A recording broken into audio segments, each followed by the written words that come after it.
welcome to the show. Around the Nation, right here, youtube.com/Nation. Your host, Jeff Waldorf. Got a great show for you guys today, and obviously a great new shirt. Actually, I kind of feel weird wearing this, because I'm not used to wearing button-down shirts, but you got to adapt, man. So anyway, yeah, shirt aside, we got a great show for you guys today. A lot of different stuff. I'm going to go in depth, in detail into some stories. For example, how Donald Trump is going to wreck your 401k. That's a great story. By great, I mean disastrous. Let's see. There's Betsy DeVos. We're going to talk about that, of course. Of course we're going to do that. We've got an older story, well, from last week, so not too old, about establishment Democrats that are attacking Bernie Sanders again. Great. That's always fun. And then we have Mitch McConnell's obstruction on, well, his hypocrisy on obstruction. So that's fun.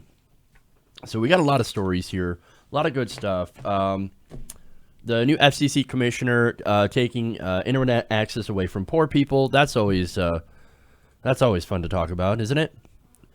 More Republican attempts to screw the poor. As if we don't have enough of that in this country. So that's what we've got going on today. Again, I want to thank everybody for being here for the next hours. We go around the nation for some of the best stories and progressive political commentary from around the web. Now, I want to thank, of course, before we get into the stories, patrons who help make the show continue to go and grow. So, patrons, thank you.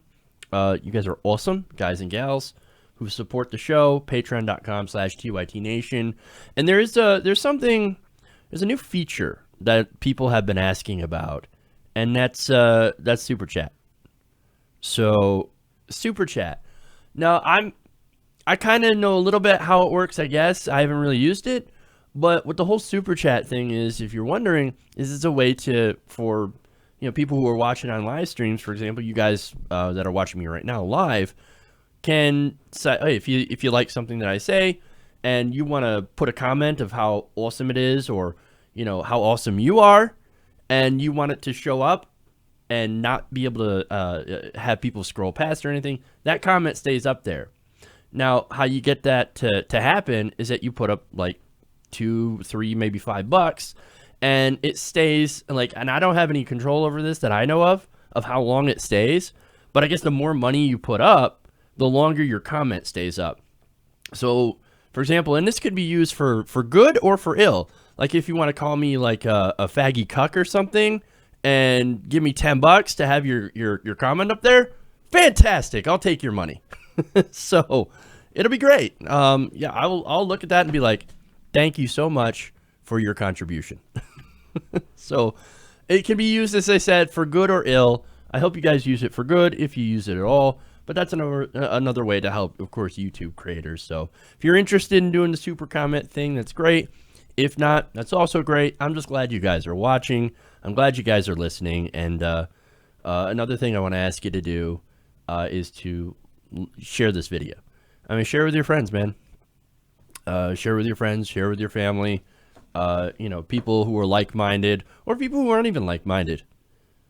Share. And that's probably the best thing that you guys can do for me is make sure these videos get around. So anyway, so let's dive in. We got a lot of stuff here.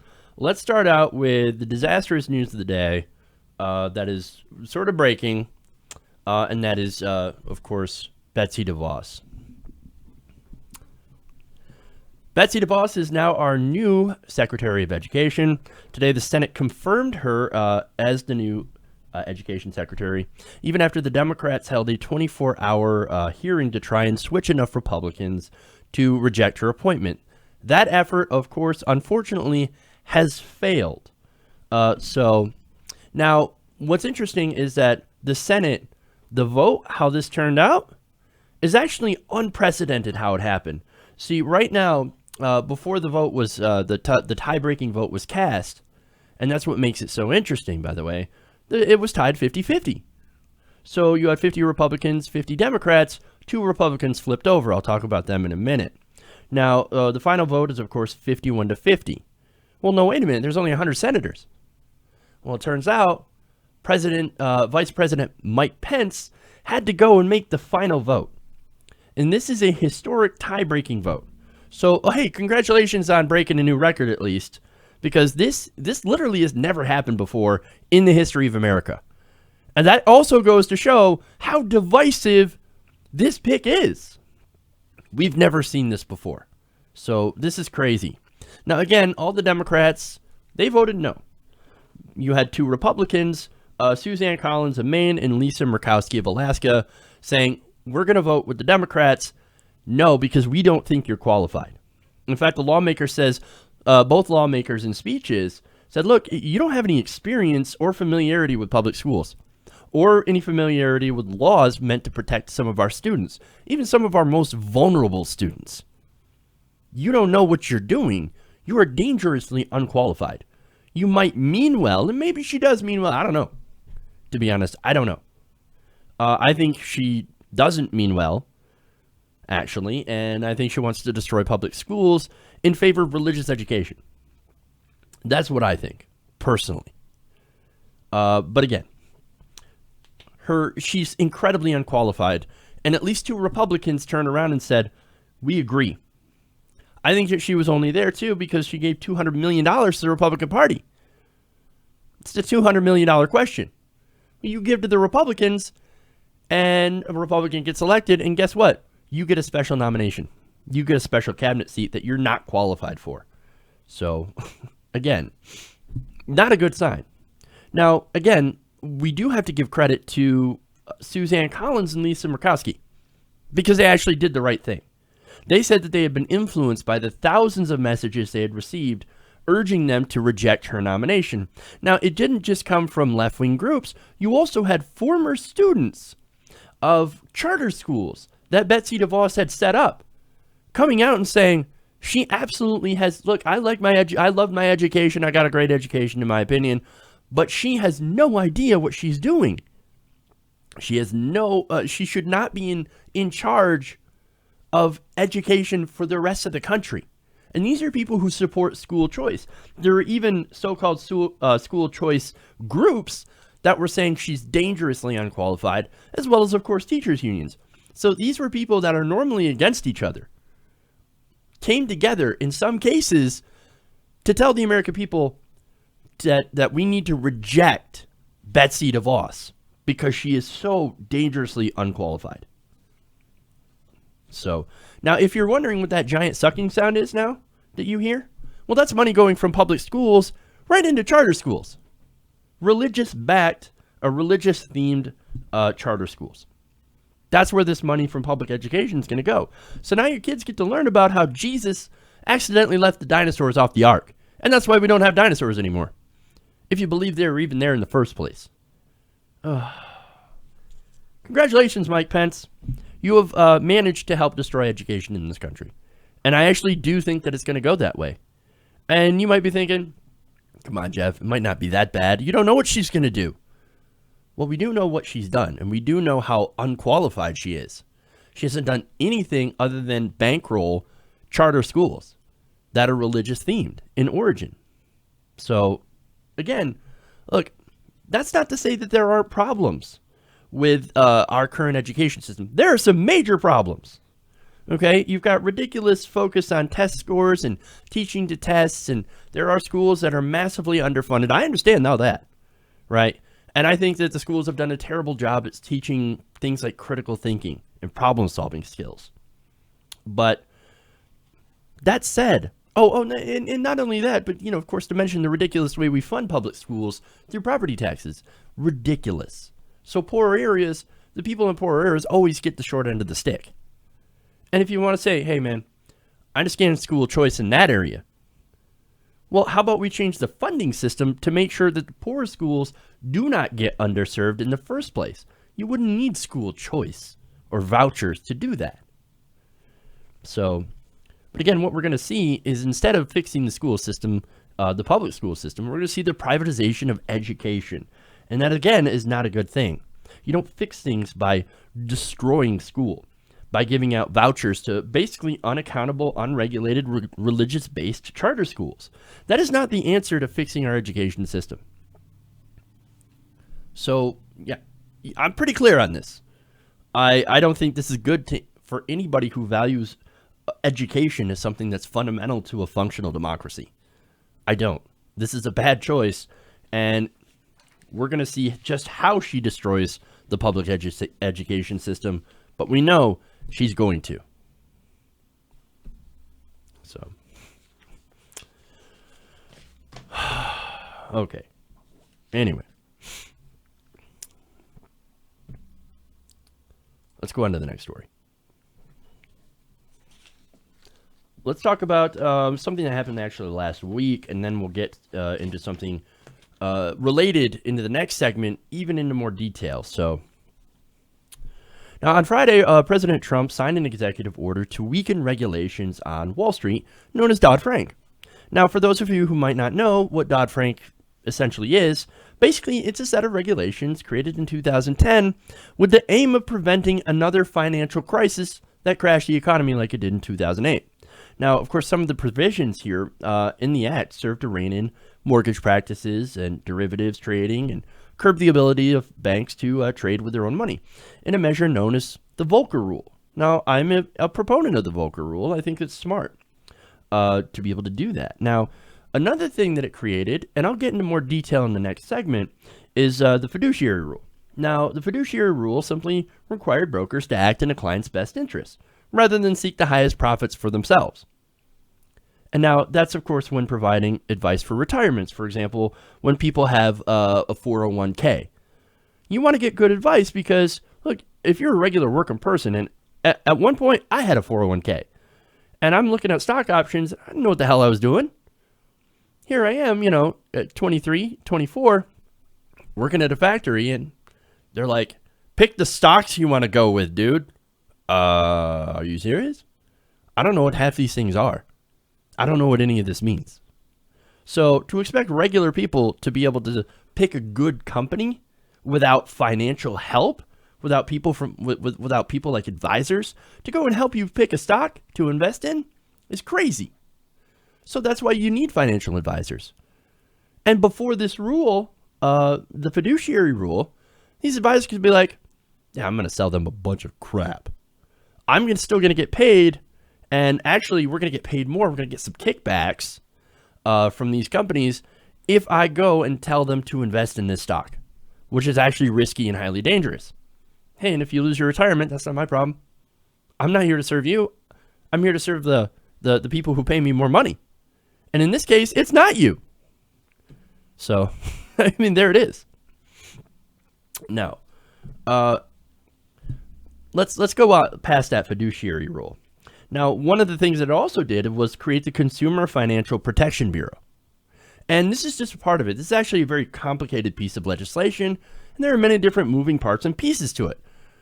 Now, in response to how complicated this is, Donald Trump and the gang, they decide, you know what we're going to do? We're not going to take a scalpel. We're not going to remove what we consider to be excessive regulation, which I think is ridiculous because I've always thought that Dodd-Frank was weak in the first place. But okay, if you come at it from a Republican perspective, there might be some things that you could tweak or remove or whatever that might make it a little bit more quote-unquote business-friendly, which is good for the banks. Again, I will disagree with that, but I'm trying to see it from their side. Now, instead of doing that, Donald Trump and his team, well, they're going to take a hacksaw to it. Like, here we come. Like, we're going to Hello Johnny this one. Is that a good reference? I don't know if I got that right. All right. Now, the New York Times explains that taken together, Mr. Trump's actions on Friday constituted an extensive effort to loosen regulations on banks and other major financial companies. So now the question is, why do this? I mean, didn't he campaign against the global financial elite? Isn't that one of the campaign promises he made? We're going to take on the global financial elite, and we're going to make it work for regular people. Oh, really? Okay. Well, this should explain it. During a meeting with the business leaders, Trump reportedly said, we expect to be cutting a lot out of Dodd-Frank because, frankly, I have so many people, friends of mine, that had nice businesses. They can't borrow money. They just can't get any money because the banks just won't let them borrow it because of the rules and regulations in Dodd-Frank. Now, this is funny because Donald Trump probably does not have any friends that are trying to borrow money because all of his friends can probably borrow money. The person who can't borrow money is Donald Trump. You see, Donald Trump, if you look into his past, if you look into the investments he's had in the amount of times that he's went bankrupt, no bank would actually loan out to him. So he had to go and to fund his casinos, for example, in Atlantic City, he had to go and take out junk bonds, which ended up having incredibly high interest rates. He couldn't pay those bonds back after his casinos fell through, and he, again, had to declare bankruptcy. Idiot. Who crashes a casino in Atlantic City, of all places? I thought the house is always supposed to win. Not with Donald Trump, because he can bungle just about anything. But see, that's who he's referring to. It's not, oh, my friends can't borrow money because of rules in Dodd-Frank. No, it's I can't borrow money because of rules in Dodd-Frank. And because nobody's stupid enough to give me more money. So, this is what we have going on, man. Now, Dodd-Frank basically just makes sure that companies can't do shady shit like sell you subprime mortgages and things like liar loans and very high risk loans and high interest loans. The ones that Donald Trump was used to getting. Related to that is they prevent companies from loaning out money to people they know that they can't pay it back. And then going and betting on it, the fact that they'll default and can't pay those loans back. As for the claim that banks, of course, are not lending anymore, no. The Times notes that banks have increased their consumer lending, like credit cards and auto loans, and have generally expanded their lending to businesses. So again, what we have from Donald Trump is nothing more than alternative facts. That's what we have here. Now, they also point out that as he announced his goals on financial deregulation, Mr. Trump sat beside Stephen A. Schwarzman. Now, I'll get more into Schwarzman in the next segment. Now, Schwarzman is the chief executive of the private equity giant known as the Blackstone Group and the chairman of his business council, who said that the panel would, quote, advise the government on the areas where we could do things a lot better in our country for all Americans. Translation, for us and our shareholders, not for you. We're going to do what's best for us, not for you. And if we have to crash the economy to do it, oh well, there you go. Look, man, here's the thing, right? They want to make it easier for banks to prey on regular people. And see, this is what regulations are designed to do. They're designed to protect you from being taken advantage of by predatory capitalism. For example, like the banks, like what led to the 2008 housing crisis. Regulations, they're not there to necessarily hurt you. There are some that there's a situation where things can be over-regulated. I understand that. Not all regulations are fantastic, but most regulations are there for a reason. They're simply rules. They're to ensure that you don't get cheated so that a company can make an extra buck off you. Now remember when Trump was saying that he was going to drain the swamp. I'm going to drain the swamp. Well, of course, later on he says, you know, I was just kidding. That's kind of hokey, but it played well, so I went with it. There's actually video of him saying, yeah, it played well, but I didn't actually mean it. I mean, it's hokey. I didn't, you know, that same thing, of course, with lock her up. Oh, it plays well. It plays well. Now, he also said, again, one of his commercials, his last commercial, actually, of the campaign was him going after, or saying that he'd go after the global financial elite. And he had a picture of Lloyd Blankfein's face in Goldman Sachs. Now he's got Goldman Sachs literally in his cabinet. Now, at the same time that he announced these rollbacks of financial regulations, he said, quote, there's nobody better to tell me about Dodd-Frank than Jamie. So you're going to tell me all about it. Now, who's Jamie? Who is Jamie? Not Jamie Lannister? No, not Jamie Lannister. Although a Lannister always pays his debts. No. He's referring to Jamie Dimon, head of J.P. Morgan Chase. Now, J.P. Morgan Chase, after the recession, or during the recession in 2008, after the banks pretty much just crashed, well, J.P. Morgan Chase and his company got $12 billion in bank bailout money, at least. Now, this is taxpayer money. This is your money given to the banks because they lost it by gambling on things like risky derivatives and subprime mortgages.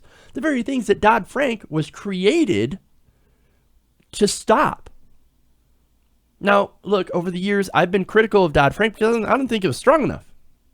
In fact, it was fairly weak sauce regulation because they chipped away at it. They chipped away at it. They chipped away at it. And, it didn't really stop a whole lot of the things that it was supposed to stop, but it stopped something. So, but again, Donald Trump wants to get rid of it. And of course, who better to tell him about what regulations to destroy than Jamie Dimon? And seriously, if you think Jamie Dimon, JP Morgan, or any of the guys on Wall Street, Goldman Sachs, you think they learned their lesson, think again, man. I mean, maybe it depends on what lesson you're thinking. He learned, and I think they all learned, that if you fuck up, the government will just come and bail you out. And if it doesn't, if your company does go bankrupt, well, you just end up getting a golden parachute. And you just float your ass down while your company's on fire. All those people losing their jobs, all those people losing their retirement, their pensions, all of that. These are the kinds of people that are advising Donald Trump. Steven Mnuchin, former Goldman Sachs guy. Gary Cohn, who's the chairman of Trump's National Economic Council, also former Goldman Sachs guy. And then Stephen Bannon, right? Bannon, Donald Trump's number one advisor, Goldman Sachs. I wonder who they're going to represent, man. Look, again, Dodd-Frank, in my opinion, too weak. But at least it did something to try to protect consumers. And without these rules, which thankfully will be difficult to dismantle, the banks are going to have open season on regular Americans, just like what led up to the crash in the first place. This shows that Donald Trump, he's not there to govern. He's there to dismantle. His advisors are getting ready to loot the place, to loot the government. And everybody knows the first thing that you do when you want to rob something is get rid of the cops. That's what he's going after, the CFPB. These regulations in Dodd-Frank, they're disempowering the regulators, the cops. They're taking the guns away from the cops because they want to rob the place. The great American looting has just begun, and it's going to be a long 4 years. Okay. Now let me tell you about something related, how Donald Trump is going to destroy your retirement. Great. Now, one of Donald Trump's key changes to the Dodd-Frank regulations in his recent executive order is to eliminate something called the fiduciary rule. So this is where it gets both simple and complicated. I'm going to try to break it down the best I can for you. But again, there's a lot of components to this. Now, on its face, it does seem fairly simple. Basically, the rule says it would have enforced investment advisors and workplace retirement plans like 401ks to operate in their clients' best interests. Well, look, that makes sense, right? Yes, when you go and try to get advice from these financial advisors on what to invest your retirement savings on, you want to make sure that they are actually working for you. Makes all the sense in the world, right? Do what's in your client's best interests. Why we even need a rule for this, I don't understand. Or maybe I do. It's because people are greedy fucks. They're going to do whatever they can to make an extra buck. In fact, instead of giving you sound advice, some of these advisors would actually recommend high-cost, high-risk products so they can get some kickbacks and perks from the companies they invest in. And see, that's why we needed those rules, because people would screw other people out of their retirements. In fact, the Obama administration estimated in a 2015 report that the conflicts of interest, these conflicts of interest where you're actually getting, these advisors are getting kickbacks from companies that they tell their people to invest in, may have cost retirement savers up to $17 billion every year. Jesus, man. Again, this is why we need rules. Rules like the fiduciary rule, which was finalized last year. Now, this basically, it was an effort to try and stop this whole thing and force these advisors to steer you towards safer investments instead of riskier investments, unless, of course, you were fully willing to commit to that level of risk. If you knew what you're doing, Okay, caveat emptor, right? Okay, buyer beware. You know what you're getting into, and you still want to invest in this company. Great. Okay, that's up to you. The risk is on you. But most people don't know. Most people don't know what they're investing in. They look at something and go, I don't know, I'll invest in that. That looks good. Is that growing? Great. They don't know. They don't know. And what working person with a 401k has time to go and follow every little move on the stock market? Not a lot. Not a lot. Now, you had, let me give you something here from Gary Cohn. Now, Gary Cohn, former Goldman Sachs president and director of the National Economic Council for Trump, put it this way. The fiduciary rule, in his opinion, was like putting only healthy food on the menu. Because unhealthy food tastes good, but you still shouldn't eat it because you might die younger.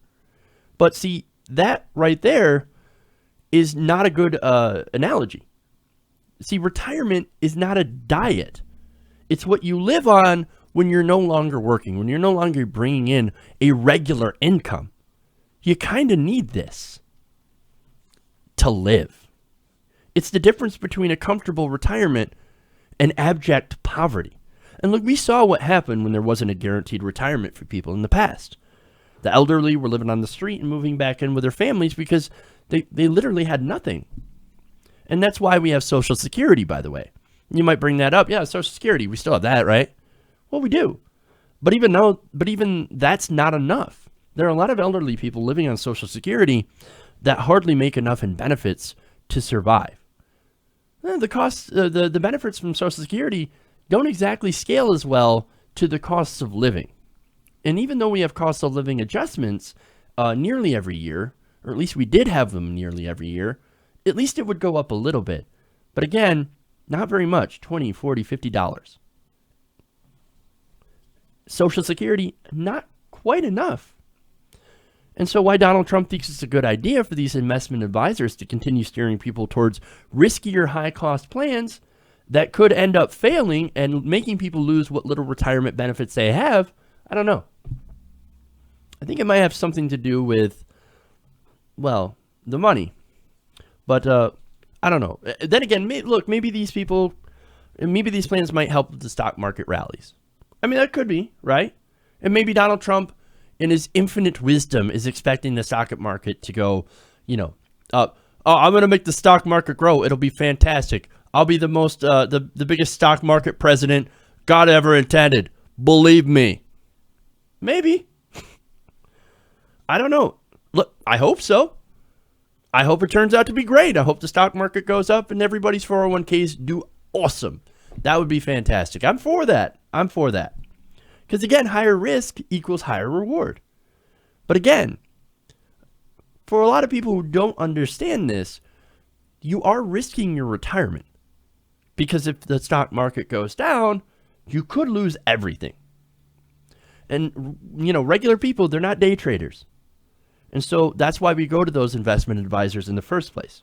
But if they're incentivized to sell us higher cost, riskier stocks so they can make an extra dollar, well, that's disturbing. That's not right.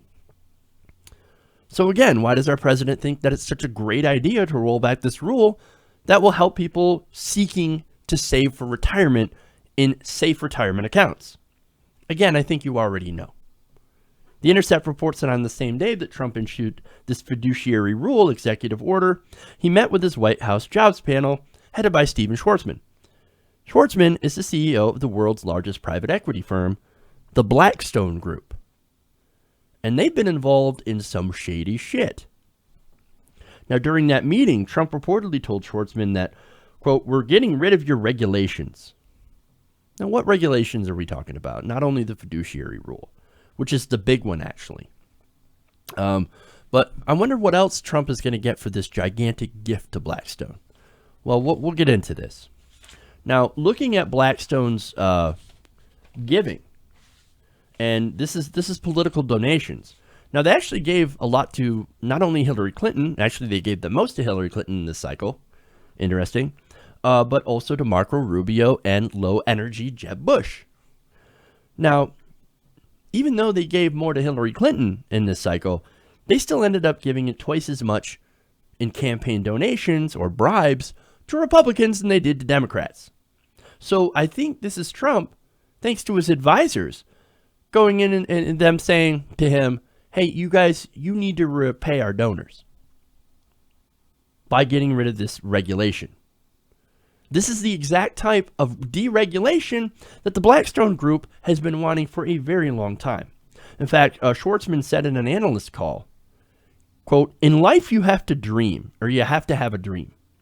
And one of our dreams is our desire and the market's need to have more access at retail to alternative asset products. Now, what the hell are alternative asset products? Again, this is where it gets a little complicated, so please stay with me on this one, because it's important. Basically, alternative investment products are private equity, hedge fund, managed futures, real estate, commodities, and derivative contracts. Now, furthermore, most alternative investment assets are held by institutional investors or accredited high net worth individuals because of the complex natures and limited regulations of the investments. So look, I know that sounds like a bunch of jargon, right? And basically, you're saying that these investments are not normal investments, they're private investments, and they're privately owned high-risk investments with little regulation and oversight. So, again, regular investments that are safer are things like stocks and bonds. There's a lot of regulation on those, but not a lot on these alternative asset products. So, and of course, they can be quite complex. And it's not something that most people would want to base their nest egg on. Now, The Intercept further explains that traditional pension funds invest heavily in private equity.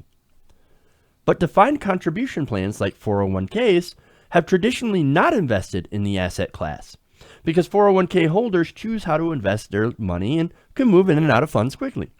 They don't fit mechanically with private equity, which locks in investors over several years. Also, private equity usually asks for large minimum investments, not less than $5 million to open their funds to investors. Now, that means big companies will be able to buy in or lock in to these private equity firms because they have those kind of assets that they can put towards retirement. Now, it says since most retirement plans are 401ks instead of pensions now, because that changed, private equity wants to get into that market because there's literally trillions of dollars in potential capital waiting to be exploited. And they can't wait to get into it. And since Americans hold about $6.8 trillion in individual retirement plans like 401ks, Wall Street is essentially salivating at the chance to get into this and to get their hands on this money, on your retirement money. This whole thing has been called the Holy Grail quest by the industry. If advisors start taking these riskier plans, it would put more money into private equity. In fact, they say 5% of the estimated $6.8 trillion in growing in 401ks is akin to about $340 billion. Now, this is from Aline Applebaum, senior economist at the Center for Economic and Policy Research and author of Private Equity at Work. Now, again, this is a lot of jargon, right? So if you're still with me, great. Now I'm going to tell you why it's a bad idea. Now, these investments are far riskier than 401ks. And contrary to popular belief, private equity firms do not actually outperform the market. Fees are often opaque and much larger than those in passive funds, usually extracting 1% to 2% of the total capital investment and 20% of the profits. In fact, there was a 2014 SEC study that found that over half of the private equity firms examined shifted costs to benefit themselves, like billing investors for legal and compliant costs without their knowledge, or forcing investors to pay for consultants who are actually former employees of the companies. You also had giant fees that essentially guarantee private equity profits regardless of the performance of the portfolio. So if your portfolio goes down the shitter, they still make a buck. They don't care how your retirement fund works. They don't care if you lost money. They don't care if you gain money. Well, they care if you gain money, because then they get more money But regardless, these people are fucking getting paid. Not only that, but private equity firms have been accused of deliberately reporting exaggerated returns in order to get more fees. And even if the returns were legitimate, which some are not, this would still put millions of retirement dollars into an industry that has been criticized for predatory versions of capitalism. For doing predatory capitalism, man. And what do I mean by that? Well, some of these investment firms, remember, these are hedge funds that manage this retirement money. Well, these hedge funds will also pull like a Bain Capital. They'll go and buy up companies and then rip them apart after loading it with a whole bunch of debt, driving it to bankruptcy, ripping it apart, and selling off the assets. Now, when these companies go and do that, who do you think suffers? Well, the workers, the same workers that would end up having 401ks. They either lose their jobs or they end up with less benefits because these companies are only looking out for short-term profits. And if they wreck a company which you're invested one with a 401k, oops, there goes your retirement. Gone. Gone. And look, that private equity firm doesn't give a shit. They still made their money from you and then some by buying up that company, loading it with debt, and then selling it off. And if that ruins your retirement because you are told to invest in that company, sad day for you. That's how they screw you, man. And when private equity firms really start getting into these 401ks, individual investors could start using that money to fund an industry that's going to end up sucking the value right out of their employees. And this is by eliminating that fiduciary rule. These advisors will no longer be required to act in the best interests of their clients when promoting target funds. That enables them to include private equity firms, regardless of what the fee structures are or the threats of losses. Now, I've got one more thing to mention here. Advisors could also receive hidden kickbacks for including these investments in target funds. But the thing that I want to mention too is a study from researchers at Indiana University, the University of Texas, and the Federal Reserve. Now, it was done last October, and it said plan advisors routinely present limited choices to 401k investors to steer them into unnecessary or risky options. This favoritism benefits affiliated funds, and with private equity perks in awaiting, advisors would yet have another incentive to tout these products.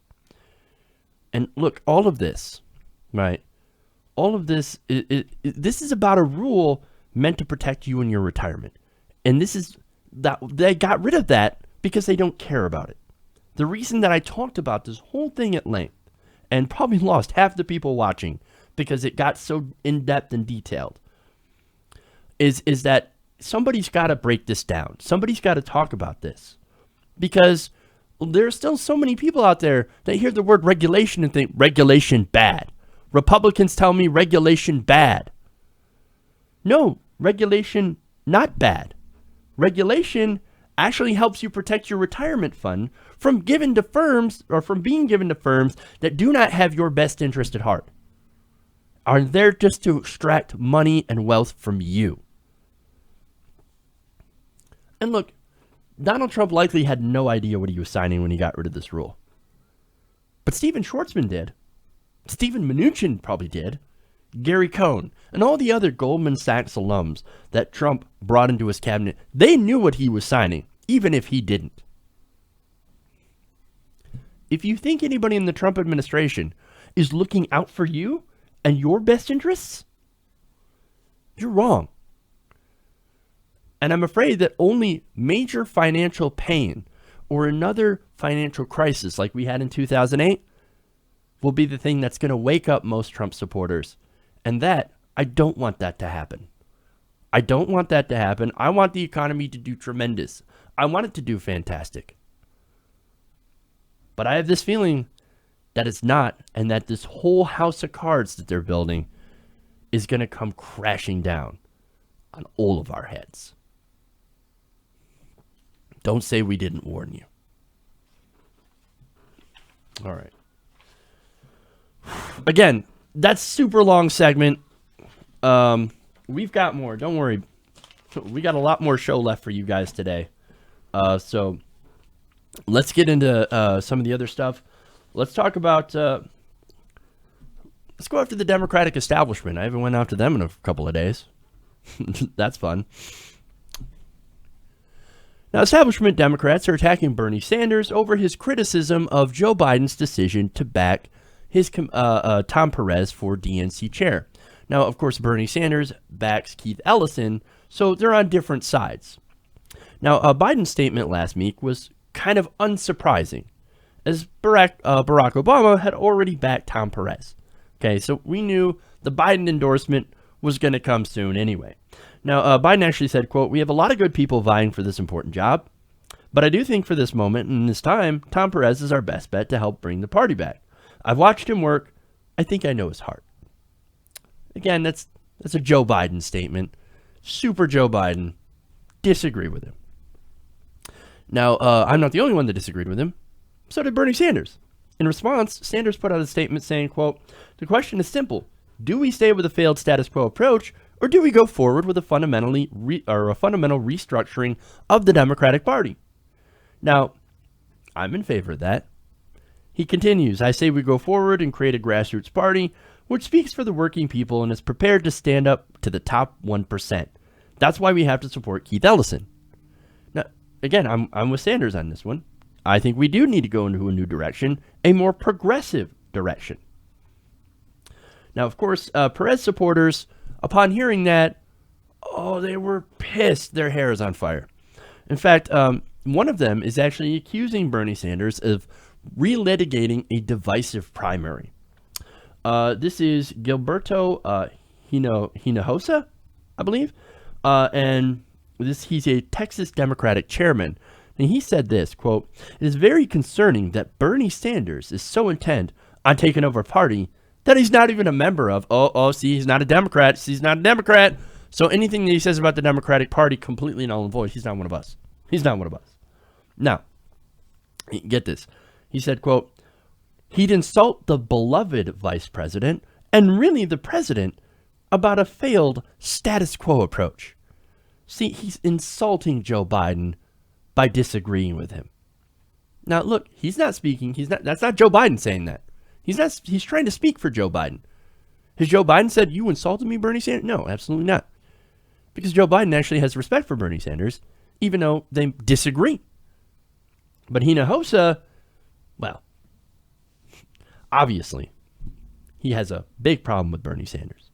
How dare you insult, it's so, in his words, insult Joe Biden and Barack Obama.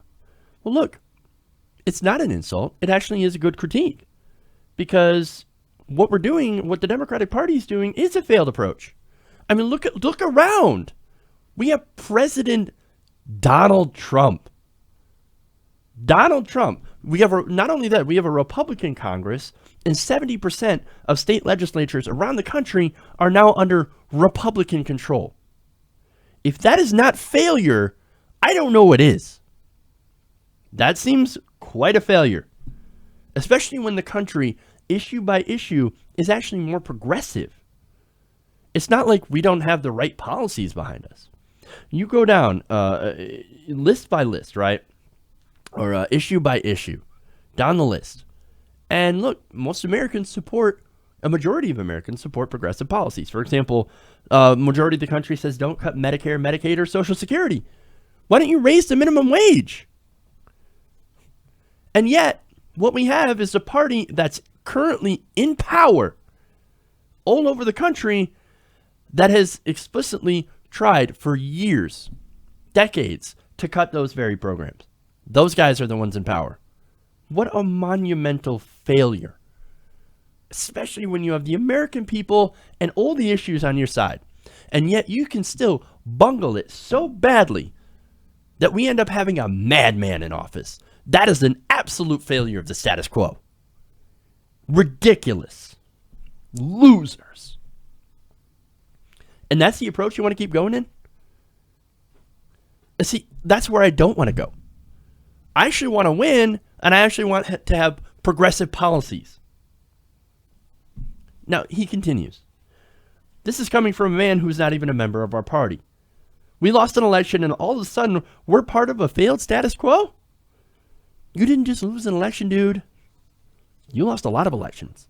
2010 midterms, 2014 midterms, the Senate, the House, finally the presidency. It's a lot of elections. You got your ass kicked thoroughly and completely.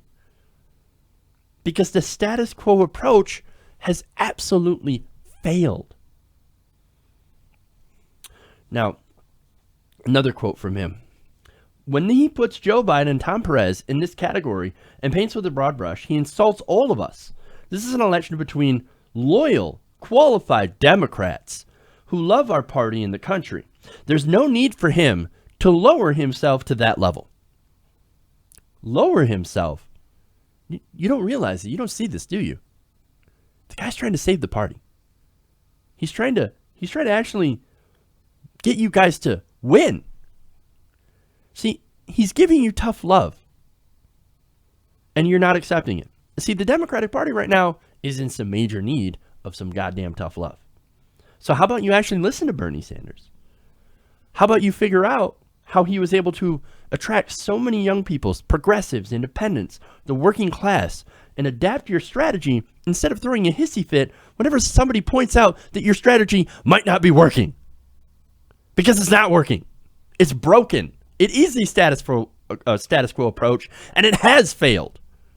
And you could go through all the state legislatures and all the different House and Senate races where the status quo approach has absolutely failed, where people had the choice between Republican versus Republican light, or in this last election, a right-wing populist who was saying some of the rhetoric that people wanted to hear desperately versus somebody who was an establishment status quo candidate. We see who won. And it was the Republicans. Look, Americans are tired of the establishment and establishment politics. They're tired of pro-corporate policies that only help the rich and powerful.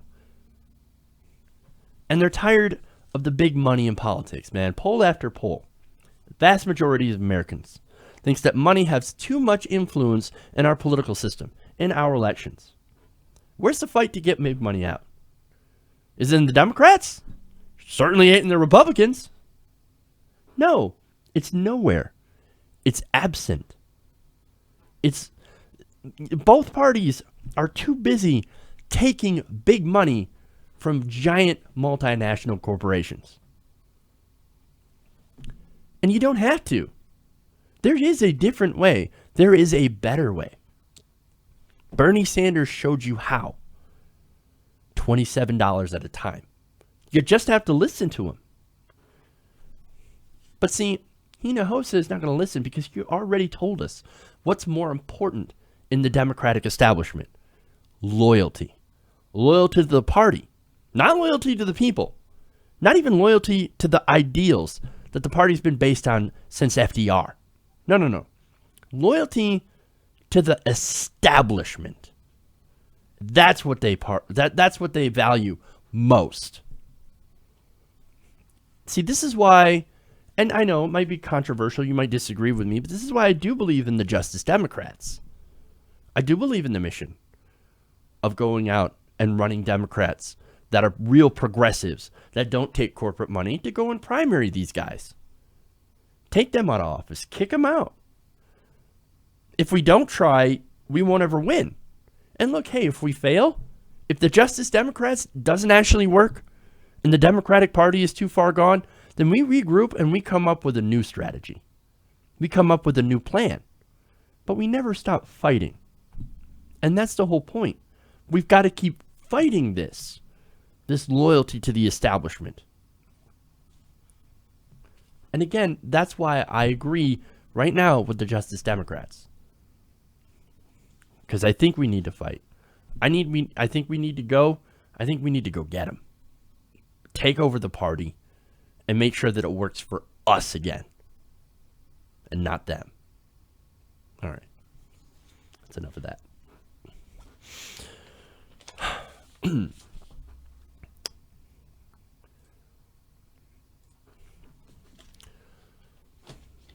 Let's talk about obstruction, shall we? Got a couple more stories here.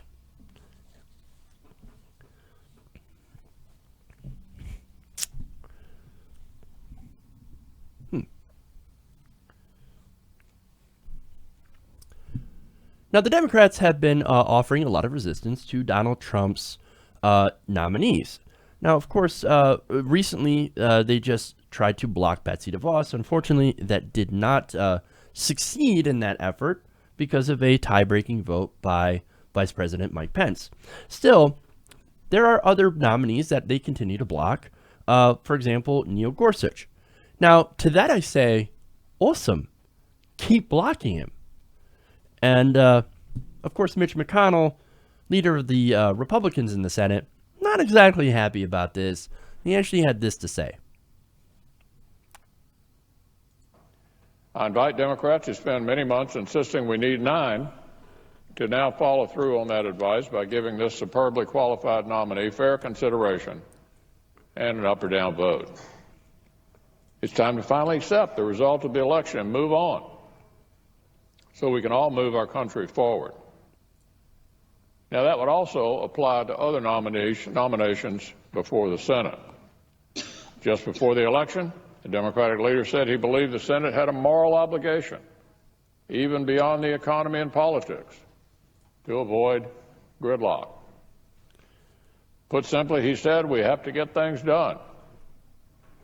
And yet, just a few months later, Democrat obstruction has reached new extreme levels that the smallest number of cabinet officials have been confirmed in modern history at this point in a presidency. It's a historic break in tradition, a departure from how newly elected presidents of both parties have been treated in decades past.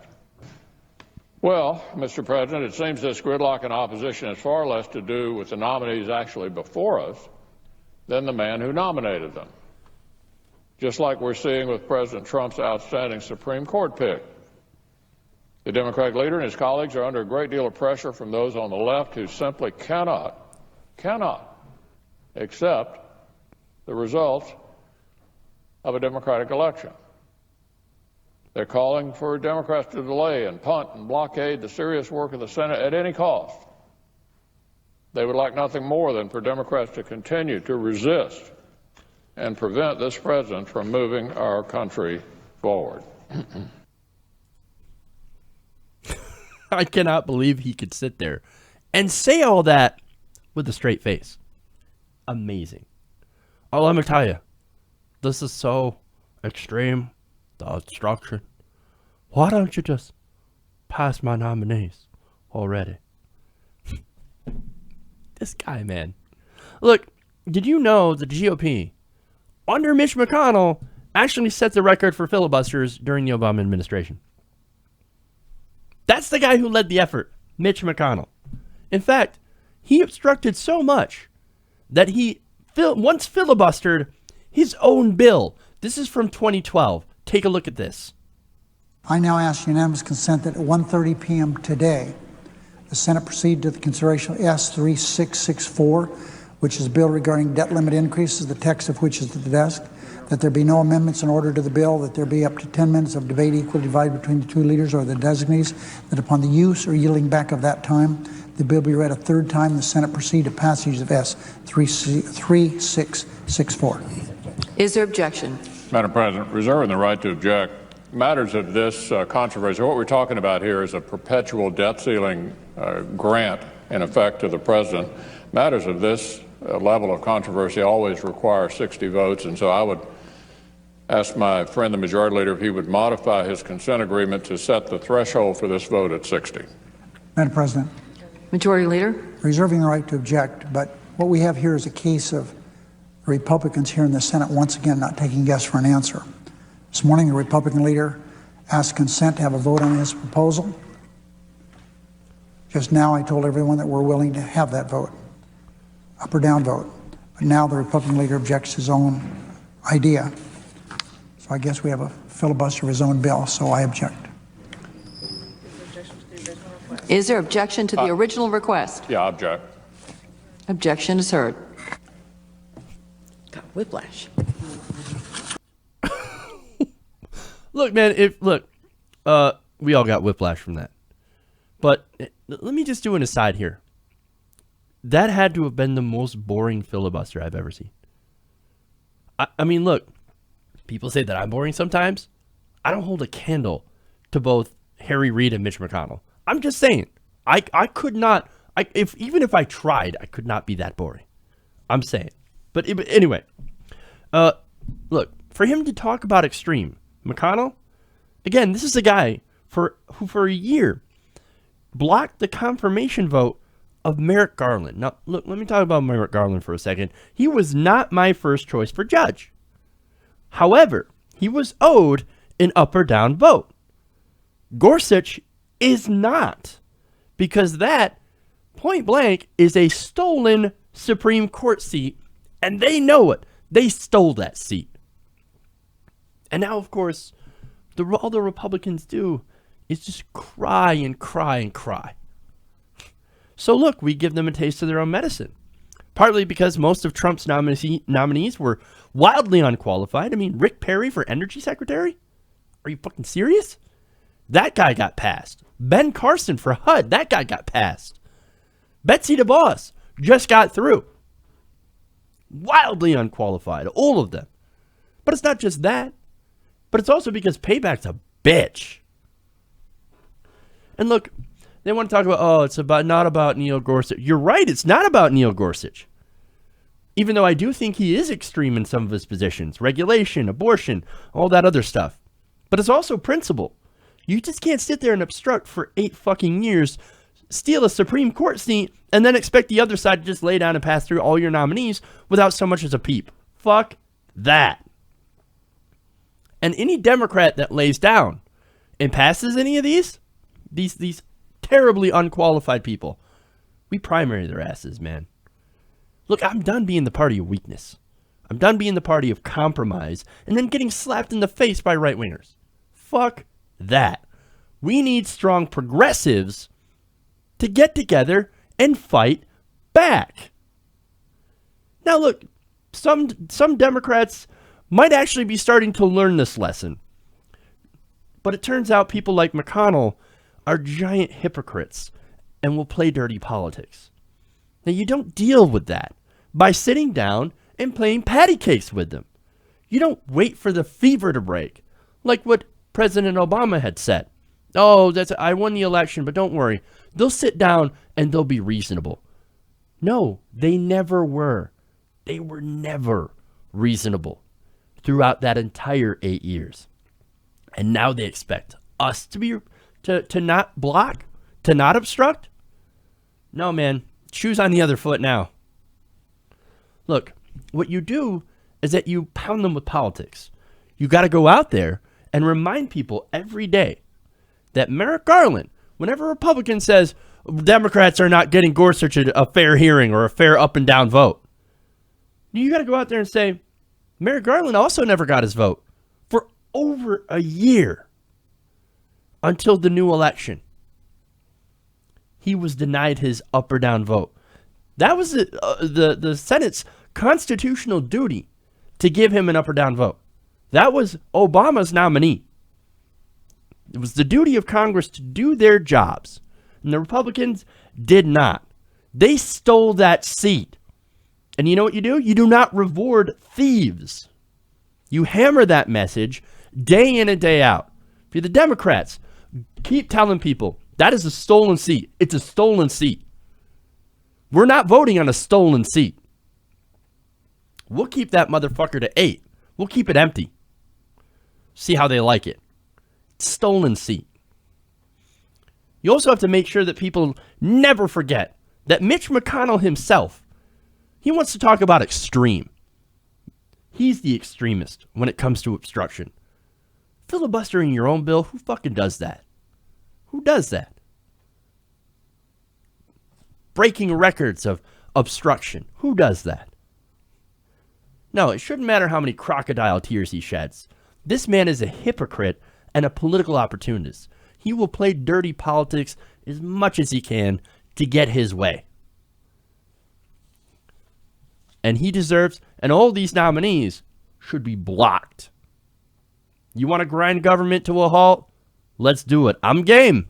Let's fucking do it. It's on.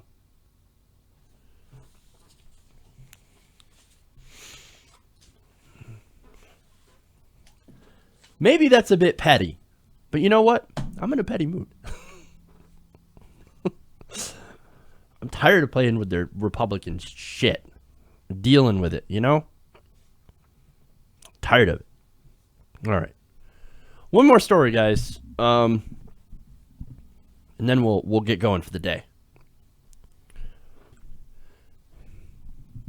Justice here.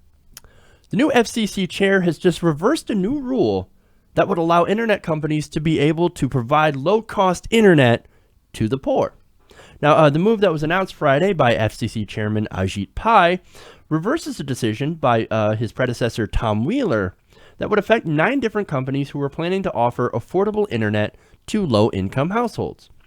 Now, in a statement after reversing this rule, Pai called the initial decision, quote, a form of midnight regulation. Because they would know all about midnight regulation. He said these last-minute actions, which did not enjoy the support of the majority of commissioners at the time they were taken, should not bind us going forward. Now, let me give you some details about this program and why it was defunded. Now, it was called Lifeline, and it provides registered households with a $9.25 a month credit, which can then be used to buy home internet service. I assume at a vastly reduced price. Now, as many 13 million Americans may be eligible for Lifeline that do not have broadband service at home.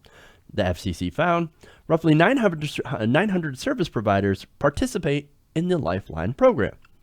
Now, one of the companies, Kajit Inc., I love this, that had been initially granted permission to provide service through Lifeline, is objecting to this new reversal. Now, can I just do this little aside here? Kajit Inc.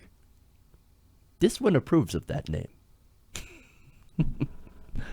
If you get it, you're awesome.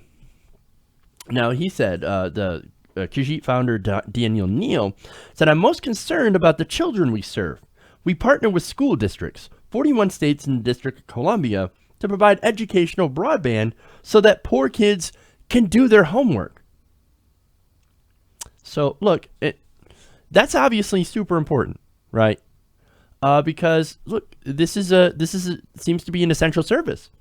You want people to be educated, and look, there are still poor people not having access to a computer or reliable internet, and there's a lot of online coursework now, and so kind of like having an internet connection is kind of required in this day of age.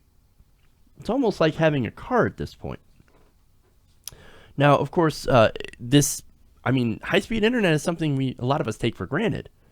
So to reverse a rule that makes it more accessible, it's going to end up hurting those poor people who wouldn't have it otherwise. Now, Pai has claimed that he wants to, quote, close the digital divide, and has made this his central axis of his policy agenda. Now, what is the digital divide? Basically, it's a term that describes the gaps in U.S. broadband penetration, particularly among seniors, minorities, and the poor, the people who can't get this internet service. Now, the new move, however, reversing this rule, actually makes the gap bigger because it will make it more difficult for low-income Americans, the elderly and the poor and minorities, to access the internet. Now, you have a quote by Gene Kimmelman, who's president of the consumer advocacy group Public Knowledge, saying, quote, the most obvious fact in our society is that high-speed internet is astronomically expensive for the middle class and down. Yes, it's incredibly expensive, and that might have something to do with the regional monopolies. Having 1 or 2 cable or internet providers in one area leads to not a lot of competition, which of course leads to higher prices. Now, he continues, So in any way, limiting the Lifeline program at this moment in time exacerbates the digital divide. It doesn't address it in any positive way, which I agree with. So why is the FCC commissioner doing something to reduce access if access is one of his goals? It seems a little counterintuitive to me. Well, according to the decision revoking the 9 approvals, this would promote program integrity by providing the FCC with additional time to consider measures that might be necessary to prevent further waste, fraud, and abuse in the Lifeline program, despite no evidence that there is widespread abuse or fraud or waste. But look, I hear those three words put together, instantly, I know that that's the go-to language when Republicans want to cut a government service. This might be the first step in rolling back a program that helps the poor have access to technology. And remember, Lifeline doesn't just deal with the internet. It deals with other technological stuff as well. And of course, anything that goes to helping the poor do anything, well, it has to be eliminated because, well, waste, fraud, and abuse. It's waste, fraud, and abuse. Well, what about all the waste, fraud, and abuse that goes in the military? Or all the waste that goes into corporate welfare? Any of that important? No, of course not. We're not worried about that kind of waste, fraud, and abuse. No. We're just worried about the stuff that goes to poor people. Because fuck poor people. Look, spending money on giving poor people credit so they can get online to, I don't know, get information, do their schooling online, or even look for jobs, that is now somehow no longer a priority now that Republicans are in office. It seems like, I don't know, maybe they want to keep people uneducated and without opportunity. The very opposite things that they espouse, the things that they say they want to do. And look, Ajit Pai is the same guy who wants to kill net neutrality rules, which is actually going to prevent ISPs from slowing down content that they either don't agree with or belongs to a competitor. So, look, his priorities, it's not to end the digital divide or to help Americans increase their access to broadband or the internet or anything like that. No. His priorities are simply doing what the donors tell him to do. The big telecom companies. And those priorities do not include helping poor people. If you think they're on your side, they're not. They're looking out for their own pocketbook. And that's what this is about. It always comes down to the money, man. Everything. So keep that in mind. You see a Republican policy, you always got to think, how does it, or even a Democratic policy, how does it help my donors? Or how does it help their donors? You usually get your answer. But anyway, that's all I got for you today. That's the show. Make sure to join me again, 3 p.m. Eastern, right here, youtube.com/TYTNation. Again, thanks everybody for staying with the last hour. Thanks everybody for chatting. Don't forget to like. Don't forget to share the video. We'll have clips up from today's show later today if you didn't catch all of it. Of course, I want to thank the patrons again for helping to continue to keep the show going and growing. Thank you guys and gals so much for joining me again. Let's see. I think that's about it for shout outs. Of course, follow us on Facebook, on Twitter. You can subscribe to our channel if you haven't already. Lots of great stuff happening here. Clips 5 days a week. So don't miss it, man. Don't miss it. And all right. I'm heading out of here. We'll see you guys tomorrow, I hope. And remember, change begins with you. Good night, TYT Nation.